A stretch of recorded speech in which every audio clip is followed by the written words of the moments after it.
अस्सलाम वालेकुम, मैं हूं अलीना फ़ारूक शेख। आपको पता है मुल्क में इस वक्त इंतहाई तशवीशनाक सूरत हाल है, जहां मुल्क में दहशतगर्दी के वाक़यात बढ़ते चले जा रहे हैं और इसके ऊपर APC का ऐलान हुआ है। फिर एक पार्लिमानी कमेटी का इजलास बुलाने का भी कह दिया गया है। लेकिन इस दौरान वज़ीर आला खैबर पख्तूनख्वा का एक बयान आया है जिसके ऊपर बात बड़ी ज़रूरी है। उससे शुरू करते हैं और फिर इसका इम्पैक्ट क्या होगा अपने तजियाकारों से ज़रा मुख्तलिफ ज़ावियों से इसके ऊपर बात करते हैं।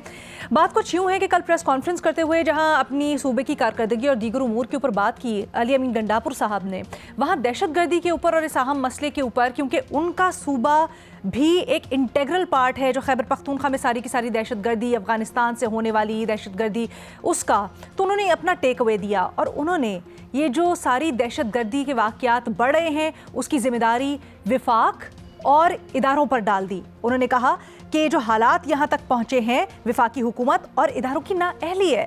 उन्होंने ये कहा कि तहरीक इंसाफ और खान साहब के दौर में तो दहशतगर्दी ख़त्म हो चुकी थी, हम लोगों ने मुज़ाकरात तक मामलात बढ़ा लिए थे और चीज़ें सेटल हो गई थी, लेकिन उसके बाद तमाम तर इदारे एक पार्टी को ख़त्म करने के पीछे लग गए और उसका नतीजा ये निकला कि दहशतगर्दी अब दोबारा सर उठा रही है और हालात यहाँ तक पहुँच गए हैं। ये नहीं, उन्होंने अफ़गान महाजरीन से मुतल्लिक भी बात की। उनसे एक सवाल हुआ जिस पर उन्होंने कहा कि उनके मुताबिक तो अफ़गान महाजरीन को मुल्क बदर करने की पॉलिसी यानी पाकिस्तान से निकालने की पॉलिसी दुरुस्त नहीं है। ये ना सिर्फ उनकी तज़लील है यानी अफ़गानों की तज़लील है, बल्कि इंसानी हुकूक की खिलाफ वर्जी भी थी। उन्होंने कहा मैं महाजरीन को वापस भेजने की पॉलिसी का बिल्कुल हामी नहीं हूँ और अगर अफ़गानी शहरियत लेना चाहते हैं पाकिस्तान की तो उनको बिल्कुल देना चाहिए। इसी रवैये की वजह से जो अफ़गानों के साथ हमने रखा हुआ है उधर नफ़रतें बढ़ रही हैं, उनके दिलों में गलत फहमियाँ जन्म ले रही हैं पाकिस्तान के लिए। और ये वाज़े करते हुए उन्होंने कहा कि अमली तौर पर अगर अभी तो बातें हो रही हैं वापस भेजने का, दोबारा ऑपरेशन शुरू करने से मुतालिक, अगर उनके पास अमली तौर पर कोई अहकामात आए तो फिर ये उनकी सवाबदीद है और वो ये देखेंगे, बात करेंगे कि ऐसा करना वो अलाउ करते हैं या नहीं करते हैं। अभी बहुत बड़ी स्टेटमेंट्स जो कि एक ऐसा सूबा जो कि सबसे ज़्यादा अफेक्टेड है दहशतगर्दी से, उसके वज़ीर आला की तरफ से आ रही हैं। ऐसे में ये जो सारी सूरत हाल बन रही है, अब सब अपने जो कलेक्टेड विजडम है उसको सामने रखते हुए, जो तमाम पॉलिटिकल विल है, अस्करी विल है, उसको सामने रखते हुए फ़ैसला साजी होने जा रही है। तो क्या खैबर पख्तूनख्वा और मरकज़ के दरमियान ये जो चपकलेश या फिर कुछ आप कह लें कि सोच का इख्तलाफ है, ये मुल्की सूरत हाल पर और दहशतगर्दी के तनाजुर में ख़ास तौर पर असरअंदाज होगा किस तरह से? ये सबको जानते हैं अपने तजियाकारों से, जिसके लिए हमें ज्वाइन करें महमूद ज़रफ़राज साहिबा, इरशाद भट्टी साहब, फ़खर दुरानी साहब और आसिफ बशीर चौधरी साहब भी हमारे साथ मौजूद हैं। फ़खर, आप सबसे पहले बताइएगा, ये जो बहुत बड़ी बात की है वज़ीर आला खैबर पख्तूनख्वा ने कि आज जो हालात हैं उसकी वजह विफाकी हुकूमत और इदारे हैं, क्योंकि उन्होंने अपनी सारी की सारी तवज्जो PTI के ऊपर सर्फ कर दी। उन्होंने तो, और PTI की हुकूमत ने तो दहशतगर्दी को मिटा दिया था, बट वापस इन्हीं की वजह से आई है। क्या वेटेज है इस बयान की? शुक्रिया अलीना। देखें, मैं समझता हूँ कि ये जो PTI की तरफ से जो इस तरह के बयानात आ रहे हैं, ये एक रिफ्लेक्ट कर रहा है कि कन्फ्यूजन की पॉलिसी है PTI की तरफ से। देखें, कन्फ्यूजन क्यों है PTI की तरफ से, मैं उसके हवाले से अगर थोड़ी सी बात करना चाहता हूँ। PTI का कॉन्स्टेंटली हमेशा से ये मौक़िफ़ है कि दहशतगर्दों के साथ, ख़ास तौर के ऊपर तालिबान के साथ जो रियासत है उसको बातचीत और मुज़ाकरात के ज़रिए ये मामलात को हल किया जाना चाहिए। और इसके ऊपर PTI ने अमल दरामद भी किया था जब इमरान खान की हुकूमत थी विफाक में। जो पाकिस्तान है उसने बातचीत के ज़रिए भी ये मामलात हल करने की कोशिश की, उसका नतीजा सबके सामने है। आजकल जो पाकिस्तान के अंदर दहशतगर्दी एक बार फिर से सर उठा रही है, बल्कि सर नहीं उठा रही, अब तो अरूज पे पहुंच चुकी है।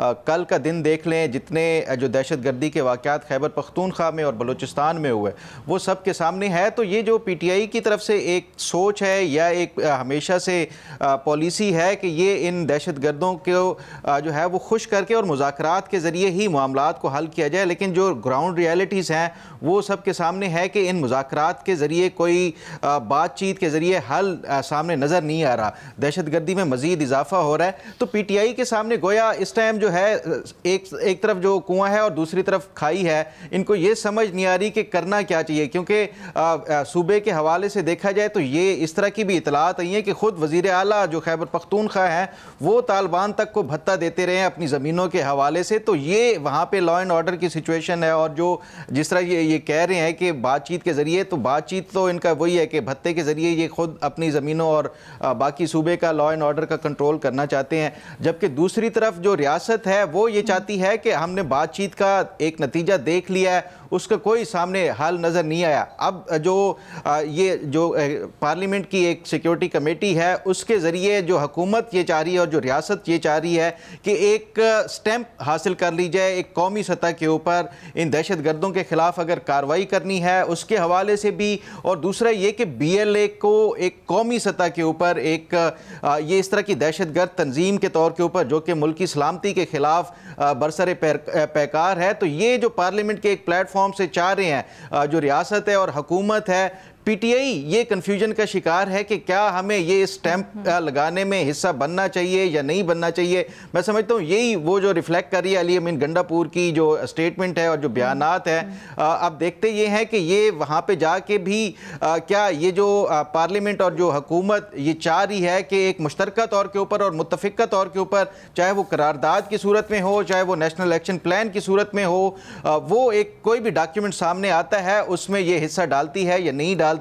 अगर ये डालते हैं PTI की तरफ से तो उसका फिर ये खैबर पख्तूनख्वा अल्टीमेटली अफेक्ट होगा, और वो इसलिए अफेक्ट होगा क्योंकि हुकूमत और जो रियासत है वो अगर इन दहशत गर्दों के खिलाफ कोई कार्रवाई करते हैं तो जिस तरह ये अली अमीन गंडापुर भी कह रहे हैं फोर फ्रंट के ऊपर इनका सूबा है, तो ये इस वजह से भी कंफ्यूजन का शिकार है। अगर ये नहीं उसमें कॉन्सेंसस में हिस्सा डालते और एक जो मुश्तरका तौर के ऊपर थोड़ी सी हमारी क्लियरिटी कीजिएगा ना, सही कह रहे हैं आप, कंफ्यूजन है तो आप थोड़ा सा क्लियर कीजिएगा कि आपकी राय में क्या बेहतर ऑप्शन है, क्या जिस जाविये से गंडापुर साहब इसको देख रहे हैं मामले को, क्योंकि वो चीज़ों के इंतहाई करीब हैं, उनके पास जो इन्फॉर्मेशन है वो फर्स्ट हैंड इस चीज़ से निमट रहे हैं, वो अप्रोच ज़्यादा बेहतर होगी, या फिर जैसे वो कह रहे हैं कि विफाक में बैठे या इस्लामाबाद में बैठे जो लोग हैं वो एक सलूशन देख रहे हैं इस चीज़ की बुनियाद पर, पहले क्या हुआ अब क्या सूरत हाल है, वो ज़्यादा बेहतर है? देखें, फ़िलहाल जो अमल दरामद हो रहा है वो जो गंडापुर की सजेशन थी या जो इमरान खान ने तालिबान को वापस लाने के हवाले से और उनके साथ एक मुज़ाकरात और एक मुआहदा करने के हवाले से उसके ऊपर अमल दरामद हो रहा था, लेकिन आपने उसका नतीजा देख लिया है, जो दहशतगर्दी दोबारा से आ गई है। तो मैं नहीं समझता कि ये जो रियासत है वो तो अब ये किसी भी ज़रिए से ये इसके पाकिस्तान के अंदर दहशतगर्दी को अगर ख़त्म करना है तो उसके लिए सलूशन वही ऑपरेशन भी होगा, बातचीत भी होगी, मुश्तरका तौर के ऊपर होगा। अली अमीन गंडापुर ये चाह रहे हैं कि ऑपरेशन ना हो, सिर्फ बातचीत के ज़रिए हो। देखें, विफाक की इकाई के तौर के ऊपर आपको बतौर एक सूबे के चीफ जो मिनिस्टर आपको विफाक के साथ मिल बैठ के वो बात करनी होगी, ना कि ये कि आप अपनी अलहदा से कोई पॉलिसी बनाए, इससे किसी सूरत भी कोई कामयाबी नहीं मिल सकती। इंटरेस्टिंग है भट्टी साहब, बयान की हद तक तो हमें नजर आता है कि एक सोच में इख्तलाफ है, लेकिन ऑन ग्राउंड सूरत हाल आपकी इत्तलात के मुताबिक क्या है? क्या गंडापुर साहब इस पोजीशन में हैं या PTI इस पोजीशन में होगी कि खुलकर इख्तलाफ करेगी अगर रियासत की पॉलिसी है कि ऑल आउट जाना है, जो इशारे मिल रहे हैं? मैडम शेख, गैर संजीदा रवैये, गैर संजीदा लोग, मैं की गर्दाने, ज़ाती मुखालफतें, ज़ाती ज़िद्दें, ज़ाती झगड़े, बड़े ओहदे छोटे लोग, नफ़रत तकसीम के तड़के, और हम सारे मजाक बन के रह गए। मैडम शेख, ये एक तो मैं इस गर्दान से पता नहीं हमारा मुल्क कब निकलेगा कि पीछे क्या हुआ। ओ भाई, पीछे किसने कोई सही फैसला किया है? ये पीछे जो ब्लंडर्स करके आए हो, ये तालिबान बनाए भी इमरान खान ने थे क्या? तालिबान के उससे पहले जो अफगान जहाद भी इमरान खान ने लड़ा था, ज़ियाउल हक को भी इमरान खान ने मशवरा दिया था। और अब आगे निकलो, आगे क्या करना है?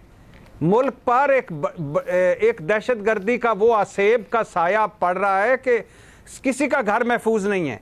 तो मैडम शेख, पहली बात तो ये है कि कोई अफगानों की तजलील नहीं हो रही। अली अमीन गंडापुर साहब गलत फरमा रहे हैं। कोई मुहाजिरीन को यहाँ नहीं रखना चाहिए, वापस भेजना चाहिए, और कोई शरीयत इनको नहीं देनी चाहिए। शरीयत जो दी है वो भी वापस लेनी चाहिए। मैडम शेख, ये ज़रूर होना चाहिए ज़ीरो टॉलरेंस के साथ, बेरहम ऑपरेशन के साथ, सरहदों को मजबूत करके इनको वापस भेजना चाहिए। अब जहाँ तक मुझे ये समझ नहीं आ रही कि ये अली अमीन गंडापुर की ज़ाती राय है, ये पार्टी की अब पॉलिसी है, या वो अफ़गानिस्तान से तल्लुकात के चक्कर में ये बात कर रहे हैं, या वो दहशतगर्दों के दबाव में हैं। लेकिन जो भी मामला हो, इन्हें ये मामला इन कैमरा इजलास में उठाना चाहिए था। मुझे पता है KP के हालात क्या हैं, वहाँ सूबे के दुख और तकलीफ़ क्या हैं। मुझे ये भी पता है कि जो कुछ वफाक, अभी कह रहे थे ना ये मेरे भाई फ़खर के, सूबे को वफाक के साथ मिलकर काम करना चाहिए। ओ भाई, खुदा का खौफ करो, वफाक को सूबे के साथ मिलकर काम करना चाहिए, वफाक को लीड लेनी चाहिए, वफाक को सुतेलेपन वाला सलूक नहीं करना चाहिए। मुझे पता है कि अली अमीन गंडापुर के साथ क्या मसाइल हैं, उनके सूबे के साथ क्या मसाइल हैं, PTI के साथ क्या सलूक हो रहा है, लेकिन ये मामला पूरे मुल्क का है। इसमें ये इस तरह की प्रेस कॉन्फ्रेंसें करने से मामला हल नहीं होगा, मुखालफत बराए मुखालफत करने से मामला हल नहीं होगा। और बेरहम ऑपरेशन सुना है कि होने जा रहा है, सुना है कि इसमें ज़ीरो टॉलरेंस है, सुना है कि ऑल आउट जाया जाएगा। इसलिए कि पाकिस्तान तहरीक इंसाफ हो, पीपल्स पार्टी हो, नून हो, उन सारों को ये पोलो मैच छोड़कर, ये लुकन लुपाई छोड़कर इकट्ठे होके एक पेज पे बैठना पड़ेगा, वरना ये दहशतगर्दी की जंग बम धमाका नहीं देखता कि इसमें PTI वाला कौन है, पीपल्स पार्टी वाला कौन है या नून लीग वाला कौन है। मुल्क का मसला है, सारे मिलकर आगे बढ़ें। महमद, 2 दिन की बात थी, होने ही थी APC या फिर किसी भी फोरम के ऊपर इस चीज़ के ऊपर बात, तो अली अमीन गंडापुर साहब को प्रेस कॉन्फ्रेंस में ख़ास तौर पे ये बात और फिर उसके ऊपर ये जाविया ये तनकीद करने की क्या वजह आपको लगती है?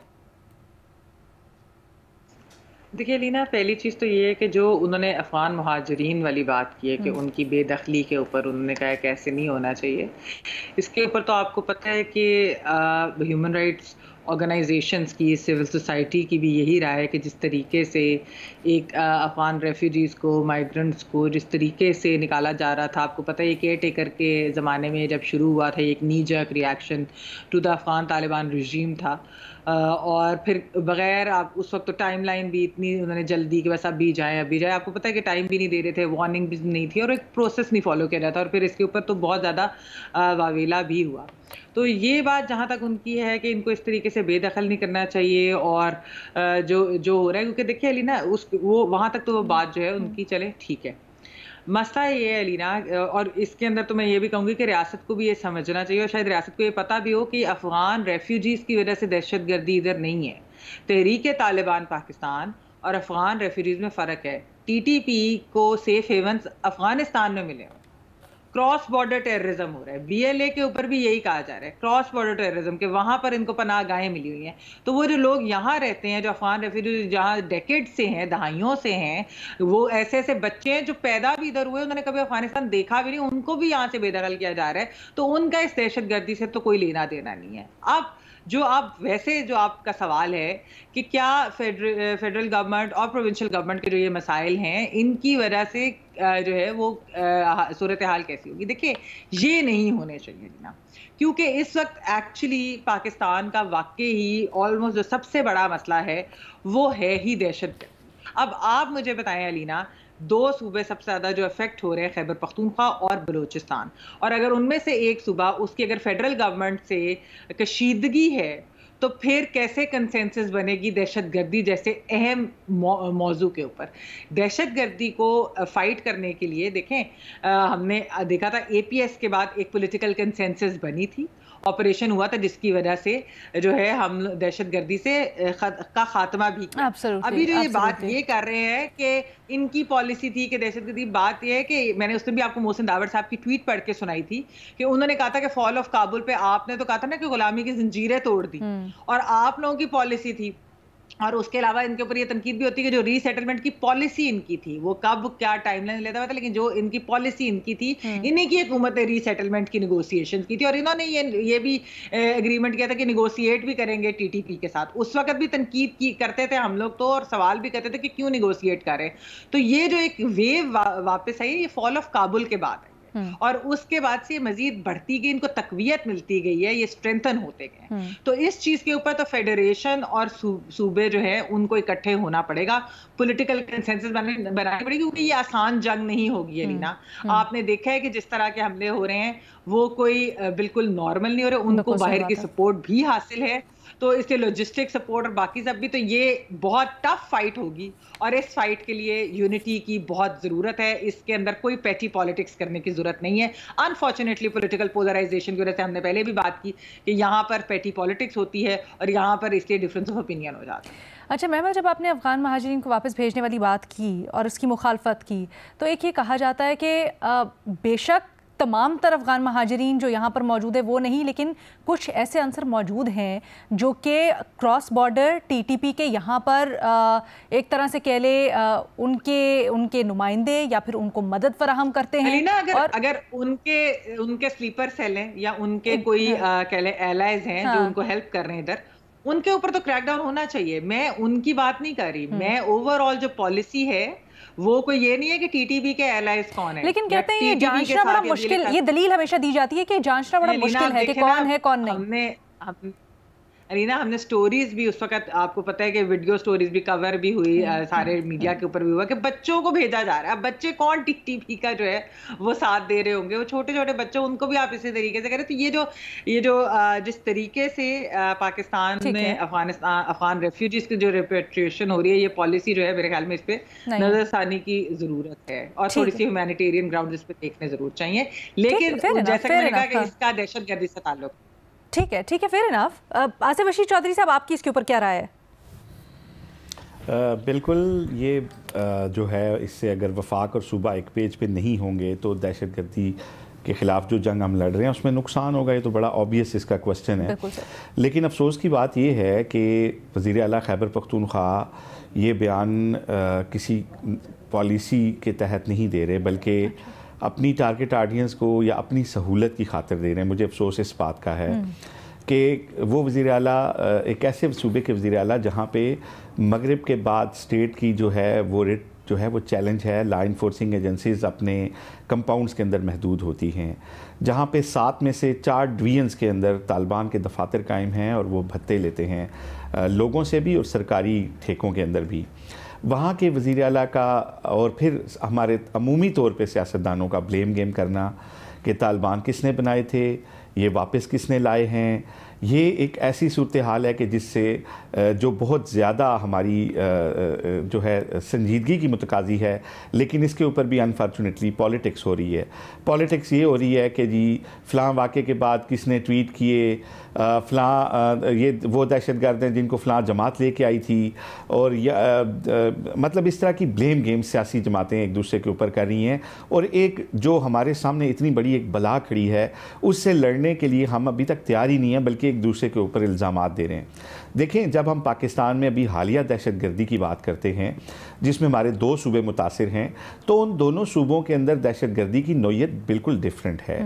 एक सूबा है जहाँ पे तालिबान हैं जो ये कहते हैं कि हम यहाँ पे जो है बज़ोर ताकत कब्ज़ा करके इस्लाम नाफिज करेंगे। ये वो लोग हैं जिनको ना तो अफ़गानिस्तान में लोगों की हिमायत हासिल है और ना ही केपी में लोगों की हिमायत हासिल है, और लोग जो हैं इनको दुरुस्त नहीं समझते। इन दोनों तरह की दहशतगर्दी से लड़ने के लिए हमें दोनों तरफ डिफरेंट पॉलिसी बनानी होगी, क्योंकि हमने कोई भी जंग जब जीतनी है तो वो लोगों की हिमायत के बगैर नहीं जीती जा सकती, तमाम सियासी जमातों की सरपरस्ती के बगैर नहीं जीती जा सकती, क्योंकि जंगें कौमें लड़ती हैं, जंगें जो हैं सिर्फ मुसल्लह अफराद नहीं लड़ते। दहशतगर्दी से लड़ना सिर्फ फ़ौज की ज़िम्मेदारी नहीं है, ये पूरी कौम की ज़िम्मेदारी है, और तमाम सियासी जमातों को अपने अपने मफादात से, अपनी अपनी सोच से ऊपर उठकर फ़ैसले लेने होंगे। ये वो वक्त नहीं है कि हम ये कहें कि फ़लाँ जमात इसकी ज़िम्मेदार है और फ़लाँ जमात का इसमें इतना रोल है। ये वो वक्त है पाकिस्तान, देखिए मुल्क होगा तो सियासत होगी, मुल्क होगा तो सब कुछ होगा। अब ये वो वक्त है कि मैं ये समझता हूँ कि कौमी ये जो पार्लिमानी कमेटी का जो कौमी सलामती का इजलास है ये ज़रूर बुलाया जाए, लेकिन इसके बाद एक आल पार्टीज़ कॉन्फ्रेंस भी बुलाई जाए। उस आल पार्टीज़ कॉन्फ्रेंस में पाकिस्तान के उन जमातों को भी बुलाया जाए जो पार्लिमान के अंदर मौजूद नहीं हैं। वहाँ पे पूरे बलोचिस्तान की सियासी जमातों को नुमाइंदगी दी जाए, वहाँ पे पूरे KP की जो जमातें हैं पार्लिमानी या लोगों के अंदर असर रखती हैं उनको नुमाइंदगी दी जाए, तमाम कौम परस्त और इलाकाई जमातों को बुलाया जाए। मैं कहता हूँ कि उसके अंदर इमरान खान को भी वीडियो लिंक से खिताब की इजाज़त दी जाए। मैं कहता हूँ उसके अंदर मियाँ नवाज शरीफ भी खुद बैठें। मैं कहता हूँ कि उसके अंदर सदर पाकिस्तान भी खुद आए, मियाँ आसिफ जरदारी भी आए और वो बैठें और इन मसाइल का हल, और उसमें कोई पॉलिटिक्स ना हो, उसमें सियासी मुकदमात की बात ना हो, उसमें सियासी विक्टिमाइजेशन की बात ना हो, उसमें पाकिस्तान की बात हो, पाकिस्तान के डिफेंस की बात हो, पाकिस्तान के तहफ़्फ़ुज़ की बात हो, और उसमें एक पॉलिसी बनाई जाए। आप बिल्कुल दुरुस्त बात कर रहे हैं और बहुत अच्छी बात कर रहे हैं, लेकिन क्या आपको लगता है प्रैक्टिकली ऐसा होता हुआ कोई माहौल है? मेरा ख्याल है कि अब हमें पाकिस्तान के लिए सोचने का वक्त आ गया है। अब हमें पाकिस्तान के लिए सोचना चाहिए। हमारी बदकिस्मती होगी कि अगर अब भी हम पाकिस्तान के लिए नहीं सोचेंगे। मैं ये समझता हूँ कि पूरे पाकिस्तान की लीडरशिप, जितनी भी सियासी इकाइयाँ हैं, उनका कोई भी कद है, उनका कोई भी साइज़ है, उनको ऑन बोर्ड लिया जाए, उनके साथ बैठकर एक पॉलिसी बनाई जाए और इस पॉलिसी पर ईमान की हद तक अमल किया जाए। सिर्फ इसी सूरत, देखें अब आपको इंटरनेशनल सपोर्ट भी नहीं है, अब आपके साथ वार ऑन टेरर में का भी नहीं, आपके साथ फंड्स भी नहीं है। आसिफ, जहां आप बात तो बड़ी अच्छी कर रहे हैं, लेकिन क्या ये अमली तौर पर हो पाएगा भी नहीं हो पाएगा, इसके ऊपर जरा अपने तजियाकारों की राय भी जानते हैं। और फखर कुछ काफी देर से कहना चाह रहे हैं, बट आफ्टर शॉर्ट ब्रेक। दहशतगर्दी का अहम मसला, इसके ऊपर वज़ीर आला खैबर पख्तूनख्वा ने प्रेस कॉन्फ्रेंस में अपनी राय का इजहार किया, अपनी सोच का इजहार किया। इसी के ऊपर तजिया तबसरा कर रहे हैं। फ़खर, ब्रेक पे जाने से पहले आप कुछ कहना भी चाह रहे थे फ़खर की बात के आसिफ की बात के जवाब में? अलीना, बस मैं यही कहना चाह रहा था कि देखें, जो आसिफ बशीर चौधरी साहब कह रहे हैं ये एक अच्छी सजेशन है, लेकिन इसके ऊपर अमल दरामद इसलिए नहीं हो सकता कि इमरान खान तो चले अभी जेल में बैठे हैं, जो एक उनकी जमात के वज़ीर आला हैं, जिनके पास एक ओहदा है, एक पब्लिक ऑफिस है, वो अगर इस तरह की जिम्मेदारी और जो रिस्पॉन्सिबिलिटी शो नहीं करा रहे और यूनिटी नहीं शो करा रहे, तो इमरान खान से तो बड़ी दूर की बात है। देखें, मैंने इसी शो में आपको पहले भी एक वाक़या बताया था 2019 वाला, जब इससे भी कहीं ज़्यादा जो है वो हालात इंडिया और पाकिस्तान की जंग होने वाली थी। इमरान खान ने तो उस टाइम यूनिटी शो नहीं कराई थी बतौर प्राइम मिनिस्टर के। इतने अहम जो थी इजलास था, उसमें खुद इसलिए नहीं आए कि वो उनको आसिफ अली जरदारी से, शहबाज शरीफ से बड़ा कुछ हुआ और हम उसके बाद जितना कुछ हुआ, इमरान खान कोई जवाब देना चाहेगा इसका? इमरान खान ने 1 इंच का भी जो है ना वो नहीं सीखा, और ना ही अभी तक उनके जो तर्ज अमल है और जो रद्द अमल अब तक जितना भी आ रहा है। देखें, 2 दिन पहले जिस दिन अटैक हो रहा है, इमरान खान जो है वो ट्वीट कर रहे हैं। आपकी राय आगे मैं चाहूंगी जरा इसके ऊपर बाकी सबकी भी राय।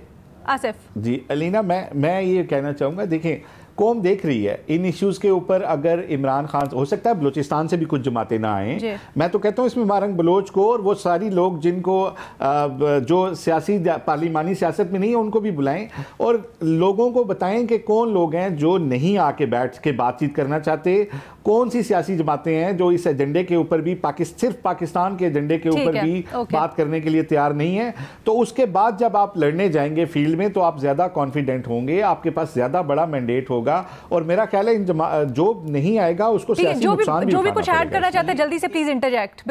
सिर्फ एक बात अलीना, मैं सिर्फ एक बात, इमरान खान ने देखें अपना पॉइंट ऑफ व्यू 2 दिन पहले ट्वीट के जरिए बता दिया है कि उनका पॉइंट ऑफ व्यू क्या है। वो मौजूदा जितनी भी दहशतगर्दी है उसका जिम्मेदार वो इदारों को समझ रहे हैं, दहशतगर्दों को नहीं समझ रहे। और इमरान खान ने कि शायद उनकी जो पार्टी है वो उस ट्वीट से कहीं ना कहीं इजहार लाताल्लुकी कर रही है। उसके बाद इजहार लाताल्लुकी किया, उसके बाद इमरान खान के ट्वीट का इंग्लिश में ट्रांसलेट होके, उनकी जो इजहार लाताल्लुकी के बाद इंग्लिश में ट्रांसलेट होके दोबारा से ट्वीट पोस्ट किया गया। महमल भट्टी साहब से 1 मिनट जरा इसका छोटा सा लेने दे जवाब। भट्टी साहब, इशू ये है मैडम शेख कि आपने मुल्क इस वक्त है दहशतगर्दी की लपेट में, हुकूमत है शहबाज शरीफ की, ठीक है, और अगर आप चाहते हैं कि ये दहशतगर्दी खत्म करनी है और इसमें सारों को शामिल करना है, उनको भी जो आपकी हुकूमत में है, वो भी जो हुकूमत से बाहर हैं, और हत्ता कि वो भी जो अभी महरंग बलोच का या मंजूर पश्तीन का नाम लेते हैं। मैं तो हैरान होता हूँ, मैं देखता रहता हूँ कि किसी भी धमाके पे, किसी भी कार्रवाई पे उनका कभी कोई इज़हार अफसोस आया हो या किसी भी जगह पे आया हो कि ये मुल्क के लिए बड़ा नुकसानदेह है या कौम के लिए बड़ा नुकसानदेह है। एग्जैक्टली मुद्दा यही है कि सारे के सारे एक साथ बैठने की बात कर रहे हैं, लेकिन आइडियोलॉजिकली सारे इतने मुख्तलिफ हैं कि सारे बैठेंगे भी तो कंसेंसस किस तरह से? नहीं मैडम शेख, मेरा आपने पॉइंट डेवलप ने आखिरी 2 जुमले थे, मैं कह रहा था कि वो भी ये सारे किस वजह से हैं? पाकिस्तान की वजह से। आज मुल्क को आग लगी हुई है। बाहर चले जाएं, फिर अगर कोई कहीं और नेशनलिटी मिलती है, कहीं और उनकी ज्यादा इज्जत होती है तो वहां चले जाएं, और अगर इधर रहना है तो इस मुल्क के लिए तो सारों को इकट्ठा होना पड़ेगा। महमल, देखिए अलीना, बात यह है कि पॉलिटिकल कंसेंसस जो है ना वो लाजमी वो होनी लाजमी है, लेकिन उसके लिए एक चीज और भी जरूरी है कि कोई कंफ्यूज्ड पॉलिसी ना हो। हमने जब मैं बात ये करती हूँ कि पीटीआई के दौर के अंदर जो रीसेटलमेंट और ये सारी निगोशिएशंस वाली बात भी उस वक्त चली थी, ये पॉलिसी उस वक्त की एस्टैब्लिशमेंट की भी थी, ये जनरल बाजवा जनरल फैज की भी पॉलिसी थी। फिर ये पॉलिसी इस एस्टैब्लिशमेंट के साथ चेंज होगी। अब मसला ये कि जब तक पाकिस्तान की रियासत की एक कंसिस्टेंट पॉलिसी नहीं होगी दहशतगर्दी के ऊपर, तालिबान के ऊपर किस तरीके से डील करना है, यानी गुड बैड तालिबान की तफरीक जब तक वो खत्म नहीं करेंगे, ये सारी चीजें, ये कंफ्यूजन खत्म नहीं होगी तो हम आगे नहीं बढ़ सकेंगे। और पॉलिटिकल कंसेंसस इसलिए जरूरी है क्योंकि अवाम के नुमाइंदे जो है वो पॉलिटिशियंस हैं और उन्होंने ही इसके ऊपर कंसेंसस बनानी है। ऑपरेशन तो जो है वो मिलिट्री करेगी, लेकिन बाकी चीजें तो जो है वो अवामी नुमाइंदों नहीं करनी। तो इसलिए बहुत जरूरी है कि एक तो नो कंफ्यूज पॉलिसी, एक कंसिस्टेंट पॉलिसी रहे, वाज़ेह पॉलिसी रहे, और दूसरा पॉलिटिकल कंसेंसस। अच्छा, बेसिक सवाल ये जरूरत किस चीज़ की है तो हम बड़ी दफ़ा बात कर चुके हैं ना। बेसिक सवाल तो ये था कि क्या इतने इख्तलाफात या सोच जो है बुनियादी तौर पर सबकी मुख्तलिफ है, क्या ये इकट्ठी हो पाएगी, एक सोच हो पाएगी? बट इसके ऊपर मज़ीद भी सवाल हैं। जैसे हम बात करें ना इकट्ठे करने की, तो मौलाना साहब ने कहा नवाज शरीफ साहब किरदार अदा कर सकते हैं। आई नो आप लोगों ने आज तज्जियाकारों के लिए भी ये सवाल भेजा है, तो एक छोटी सी ब्रेक लेते हैं, फिर इसको ज़रा डिस्कस करते हैं और बाकी भी सवालात। वेलकम बैक, शामिल करते हैं आपके सवालात। और जैसे ब्रेक से पहले हम बात कर रहे थे, मौलाना फजलुर रहमान ने कहा नवाज शरीफ को किरदार अदा करनी चाहिए इस वक्त जो मुल्क की सियासी सूरत हाल है उसमें। तो हुनैन जमाल ने भी यही पूछा है आसिफ से, और आसिफ वो पूछ रहे हैं कि वो क्या किरदार हो या मौलाना साहब ऐसा क्यों कह रहे हैं नवाज शरीफ से किरदार अदा करने का, जबकि हुकूमत ही नवाज शरीफ साहब की है। देखें, हुकूमत तो मुस्लिम लीग नून की है, लेकिन अमलन मियाँ नवाज शरीफ साहब इस वक्त गैर हमें जो है वो मुअत्तल नज़र आते हैं। वो किसी हद तक मरियम बीबी की पॉलिटिक्स में पंजाब जो है उसमें तो कभी कभार उनके कोई झलक हमें किसी इजलास की नज़र आ जाती है, लेकिन अमलन वो अमूर सल्तनत से बिल्कुल जो है वो एक साइड पे हुए हुए हैं। और उनके करीबी हलकों का ये कहना है कि जो कुलसूम नवाज साहिबा की जो डेथ थी उसके बाद से वो जो है वो बहुत दिल बर्दाश्ता हैं और उनका जो है वो मन सियासी उमूर में जो है वो उस तरीके से नहीं लग रहा। अभी जो बात की है मौलाना फजलुर रहमान ने, वो बड़ी ज़बरदस्त बात इस लिहाज से है कि नेशनल किसी भी जमात के जो जो जो पूरे पाकिस्तान में अपने रूट्स रखती हो, उसका 4 दहाइयों का एक्सपीरियंस रखने वाला सबसे पुराना जो सियासतदान है वो मियाँ नवाज शरीफ हैं। और अब एक ऐसा वक्त है कि पाकिस्तान को जिस किस्म के चैलेंजेस का सामना है 2 सूबों के अंदर बिलखसूस, और फिर अब किसी हद तक सिंध के अंदर भी पानी के मामले पे जो एक बेचैनी है, अमनी है, तो उसमें कौम परस्तों को, इलाकाई जमातों को, मकामी पार्टियों को साथ लेकर चलने के लिए जिस एक तरह की एक फादरली एक फिगर की ज़रूरत है, एक बड़े सियासतदान की ज़रूरत है, वो यकीनन मियाँ नवाज शरीफ हो सकते हैं, जो पूरे पाकिस्तान में लोगों सियासी कायदीन से मुलाकातें कर सकते हैं, जो सबको किसी एक प्लेटफार्म पे इकट्ठा कर सकते हैं, उनकी बात सुन के आगे पहुंचा सकते हैं, ब्रिज कर सकते हैं चीज़ों को। तो और इसलिए मौलाना साहब ने ये कहा है और आपके ख्याल में बड़ी अच्छी बात उन्होंने की है। बहुत शुक्रिया। आसिफ बशीर चौधरी साहब, फ़खर दुरानी साहब, आपसे शुमाइला रंगून वाला पूछ रही हैं कि पंजाब में ब्यूरोक्रेटिक भर्तियों पर नून लीग और पीपल्स पार्टी में इख्तलाफ ख़त्म हो गए। ब्यूरोक्रेटिक भर्तियों पर इख्तलाफात ख़त्म होना किसी बड़े मुआहदे की कहानी है क्या? शुक्रिया। देखें, ये कोई मुआहदे की नहीं है, ये एक जो पीपल्स पार्टी है वो भी अब इस हकीकत को जान चुकी है कि जो मुस्लिम लीग नून की तरफ से जो ब्यूरोक्रेसी के जितनी भी ट्रांसपेरेंट पोस्टिंग का मामला था वो सिर्फ पीपल्स पार्टी के लिए नहीं था, बल्कि उनकी अपनी जमात के लोगों के लिए भी उनका यकसा एक जो पॉलिसी थी जो मरियम नवाज़ की तरफ से वो किया गया है। और ये एक बड़ा ट्रांसपेरेंट तरीके से जो ट्रांसपेरेंट पोस्टिंग है पंजाब में तरीक़ाकार, जिसको मेरा ख्याल है कि पीपल्स पार्टी ने अब इसको हकीकत के तौर के ऊपर तस्लीम कर दिया है। और यही वो वजह है कि अब वो ये जो इनके लिए मसला ही नहीं रहा कि उनके अपने हलकों में मनपसंद लोगों को या ब्यूरोक्रेट्स को तैनात किया जाना चाहिए। जहाँ तक बात है कि क्या किसी बड़े मुआहदे के हवाले से, देखें ये मुआहदे की बात नहीं है। पीपल्स पार्टी और नून लीग ये दोनों ये इस हकीकत को जानती हैं कि ये उनका जो इत्तेहाद है ये किसी और वजह से है। जब तक इनको कहा जाएगा वो इस तरह चलते रहेंगे, तो ये किसी मुआहदे के तौर के ऊपर नहीं है। बहुत शुक्रिया फ़खर साहब। अगला सवाल है जी महमल सरफराज साहिबा के लिए।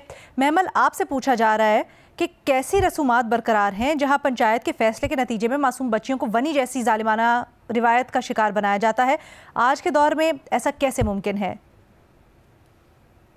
देखिए अलीना, ये आपने पिछले हफ्ते ये ख़बर पढ़ी होगी कि एक 11 साल की बच्ची को वनी में दिया जा रहा था, तो उसके फादर ने ख़ुदकुशी कर ली, उन्होंने वो जहरीली गोलियां खाकर, इसकी प्रोटेस्ट में। अब आप देखें अलीना कि यहाँ पर ये रसूमात अभी भी बरकरार हैं, हालांकि ये क्राइम्स हैं और इनके खिलाफ लेजिस्लेशन हो चुकी है।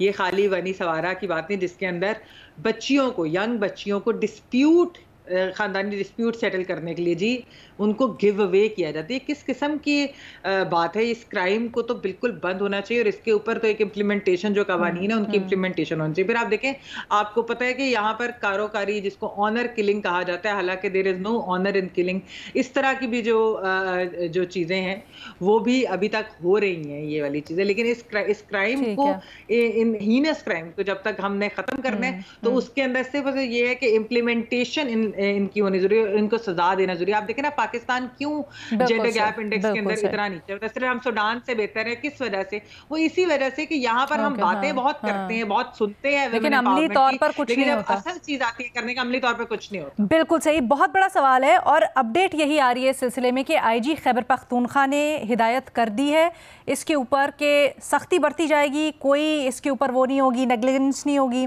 और इस सिलसिले में कुछ गिरफ्तारियां हुई भी हैं।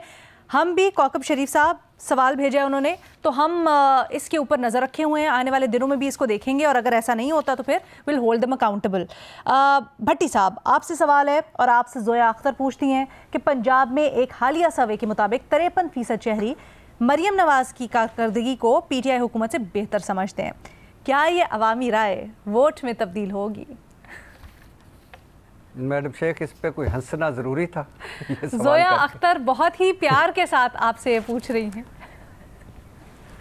अच्छा, पहली बात तो ये जोया, शरारती हो गए हमारे लोग, आपके लिए भी चुन चुन के सवाल भेजते हैं। हाँ, पहली बात तो ये जोया अख्तर के मैं सर्वेस पे बिलीव ही नहीं करता। मेरा ख्याल है ये जाली होते हैं, मन घड़त होते हैं, डेस्क वर्क होता है, इसके पीछे पैसा होता है।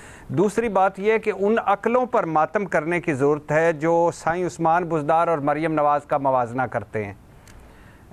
और तीसरी बात यह है कि अवामी राय क्या वोट में तब्दील होगी? अगर ये अवामी राय है तो ये अभी कबल अज़ वक्त है। और दूसरी बात और सबसे आखिरी बात और सबसे अहम बात, जोया अख्तर, पाकिस्तान में कारकर्दगी की बुनियाद पर वोट नहीं डाले जाते। पंजाब में परवेज़ इलाही साहब की कारकर्दगी सबसे बेहतर थी मगर वो हुकूमत ना बना सके दोबारा। और सिंध में पीपल्स पार्टी की कारकर्दगी क्या है और मगर वो पिछले 18 साल से हुकूमत में है।